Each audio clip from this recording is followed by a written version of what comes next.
ചന്തു, എന്തിന് കരിമ്പോത്തിനെ പോലെ നോക്കുന്നു?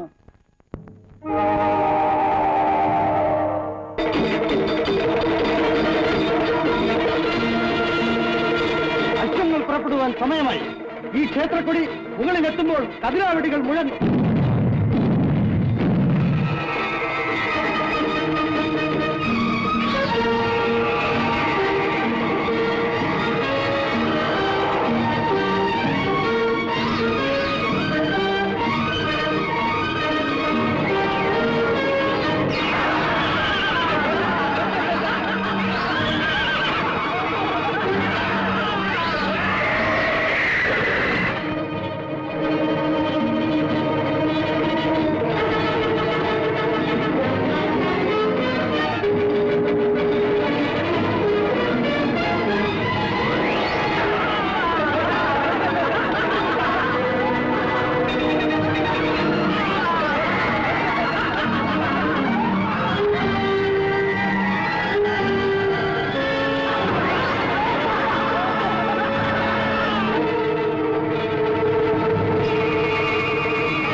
സ്വയംവരത്തിനുള്ള എല്ലാ മത്സരങ്ങളിലും ഇവൻ ഒന്നാമനായി ജയിച്ചു കഴിഞ്ഞു. തീർന്നിട്ടില്ല. ഈ മരം വെട്ടിയുടെ വാളിന്റെ ഊറ്റം നോക്കി ജയിച്ചു വന്നാൽ അവന് ഞാൻ പെണ്ണായിരിക്കും. ഒരു മരം വെട്ടിയോട് തോൽക്കുക.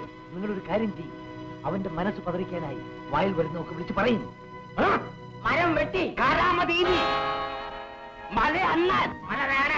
ക്ഷമിക്കും. ഒളിച്ചിരുന്ന് ഓലിയിടുന്ന ഊളന്മാരോടല്ല നമ്മൾ പൊരുതേണ്ടത്. നാട്ടാരെ, ആക്ഷേപം കേട്ടില്ലയോ? മരം വെട്ടി കാട്ടുപറയൻ. കുടുംബത്തിലെ നെയ്യും ചോറും തിന്ന് കുമ്പവിർത്ത പണിയെടുക്കാത്ത അനങ്ങാ പാറകളെ.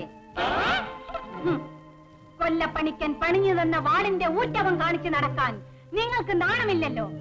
ഞാനൊന്ന് ചോദിക്കട്ടെ, വാൾമുന കൊണ്ട് തുള്ളി ചോര പൊടിഞ്ഞാൽ പൊറുക്കണമെങ്കിൽ പറയൻ പറിച്ചുകൊണ്ടുവരുന്ന പച്ച മരുന്ന് വേണ്ടേ? ചൊല്ലിൻ. നിന്റെ നാക്ക് ഞാൻ അറിഞ്ഞോളയും. എന്തിന് കലികേറുന്നു? നാടുവാഴും തമ്പുരാനെ ഞാനൊന്ന് ചോദിക്കട്ടെ, ഭദ്രകാളിന്റെ അനുഗ്രഹം കിട്ടിയ കാളിദാസനാര്? പറയണോ തമ്പുരാനോ? ചൊല്ലിൻ.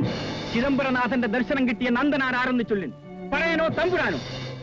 ഭക്തപാക്കനാർ പറയനല്ലേ? ചൊല്ലിൻ. എന്തിനേറെ പറയുന്നു? ഈ മലനാട്ടിന്റെ മക്കളെല്ലാം പറയപ്പെട്ട പന്തിയെ കുളത്തിന്നുണ്ടായതല്ലേ? അടച്ചോനെ, ഈ അമ്മക്ക് എന്താണ് ഈ പറയുന്നത്? നമ്മളെല്ലാം പറച്ചിന്റെ മക്കളാണെന്നാ. മിണ്ടാതിരിക്കും. എന്താ ഉത്തരമില്ലേ? ഇതാ പൊന്നി വീണ്ടും ചൊല്ലണ്.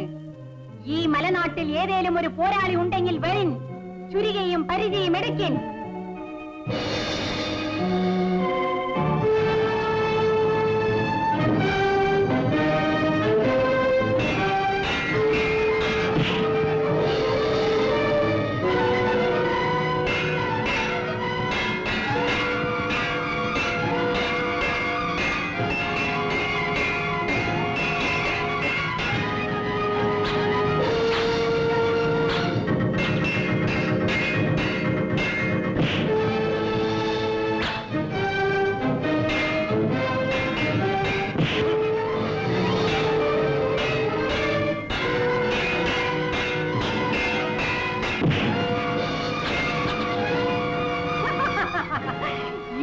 കയ്യന്മാർക്ക് ആരെങ്കിലും കൂട്ടുണ്ടെങ്കിൽ വരിൻ.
ഓടുന്ന പീറക്കുട്ടികളെ നിൽക്കണടാ.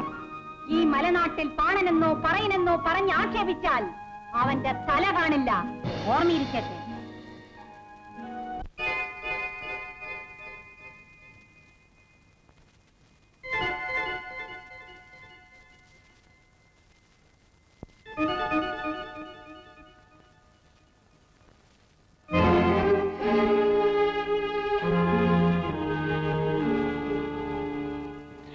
പൊറുക്കണം കുട്ടിയമ്മേ, നമ്മുടെ വിവാഹത്തിന് മുമ്പ് തന്നെ എന്റെ എല്ലാ ഗുണങ്ങളും ദോഷങ്ങളും നീ അനുഭവിച്ചു കഴിഞ്ഞില്ലേ?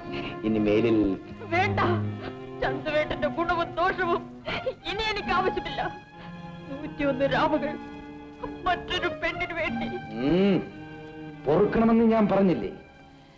മേലെല്ലാം വല്ലാണ്ട് വേദനിക്കണം. ഈ ചോരയെല്ലാം ഒന്ന് ഒപ്പിത്തെറിയും. ഇത് ചോരയല്ല, പൊന്നിയമ്മയുടെ തുപ്പൽ കോളാമ്പിക്കുള്ള ഏറാണ്. ഇത് തുടയ്ക്കേണ്ടത് ഞാനല്ല. ഞാൻ കൊല്ല്, എന്നെ കൊല്ല്, കൊല്ല. ഇറങ്ങിപ്പോ എന്റെ മുമ്പിൽ. പോകാം, പോകാം. എടി അമുക്കളെ, പുരുഷന്റെ ഇഷ്ടാനിഷ്ടങ്ങൾക്ക് വേണ്ടിയാണ് പടച്ചോൻ പെണ്ണുങ്ങളെ പടച്ചിരിക്കുന്നത്. അല്ല, നിങ്ങൾക്ക് വേണ്ടിയല്ല. നമുക്ക് തോന്നുമ്പോ കിട്ടും, തോന്നുമ്പോ ആയിരിക്കും. അപ്പൊ ഞമ്മളൊന്ന് ചോദിക്കട്ടെ, ഞങ്ങൾ പെണ്ണുങ്ങൾ നിങ്ങളെ പോലെ തുടങ്ങിയാലോ? നമുക്ക് ഇഷ്ടമുള്ള പുരുഷന്മാരെ കാണുമ്പോ പോകും, നമുക്ക് ഇഷ്ടമുള്ളപ്പോ വരും. നിങ്ങൾ സമ്മതിച്ച പോകുമല്ലേ? നമ്മുടെ മുഖത്തല്ലാതെ അന്യ ഒരു പുരുഷന്റെ മുഖത്ത് നോക്കിപ്പോയാൽ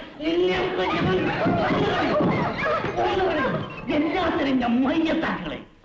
ഇല്ല, ഈ കുറച്ചിൽ മലനാട് സഹിക്കില്ല. ആ മരംവെട്ടിയും ഒരു വായാടിയും കാട്ടുന്ന അക്രമങ്ങൾ കണ്ടു നിൽക്കാൻ നിങ്ങൾക്ക് ലജ്ജയില്ലേ? നിങ്ങളെയും ക്ഷമിക്കും ചന്തൂട്ടി. നമ്മളെങ്ങനെ ക്ഷമിക്കും? കടിച്ചതും പോയി, പിടിച്ചതും പോയി, ഒറ്റാലി കറന്നതും പോയി. പടച്ചോനെ, നമ്മുടെ മുഖീന്ന് കെട്ടിയോളുമാരുടെ മണവും പോയി. ഒന്ന് വീശിത്തര, ഒരു പെണ്ണിന്റെ പൊടിയുണ്ട്. ഗുരുവായൂരപ്പ, നിങ്ങൾ പട നയിക്കുന്നതിൽ നമുക്ക് വിരോധമില്ല. പക്ഷേ ദുർഗാദാസന്റെ ഊറ്റം കണ്ടവരാണ് നമ്മൾ. അതുകൊണ്ട് അവന് വെല്ലാൻ പറ്റിയ ഒരു അംഗച്ചേവകരെ തേടിൻ. അംഗച്ചേവകർ? പുത്തൂരം വീട്ടിൽ ആരോമൽ ചേവകരുടെ മകൻ കണ്ണപ്പനുണ്ണി എന്ന ചേവകനെ കുറിച്ച് കേട്ടിരിക്കണം. അതെ, പുത്തരി അംഗത്തിൽ അരിങ്ങോടരെ മുറിച്ചുരിയ കൊണ്ട് എറിഞ്ഞുകൊന്ന ആരോമൽ ചേകവരുടെ മകൻ കണ്ണപ്പനുണ്ണി. ഞങ്ങളും പെരുത്ത് കേട്ടിരിക്കണു ഓനെ പറ്റി. എന്നാ നമുക്ക് പുറപ്പെടാം.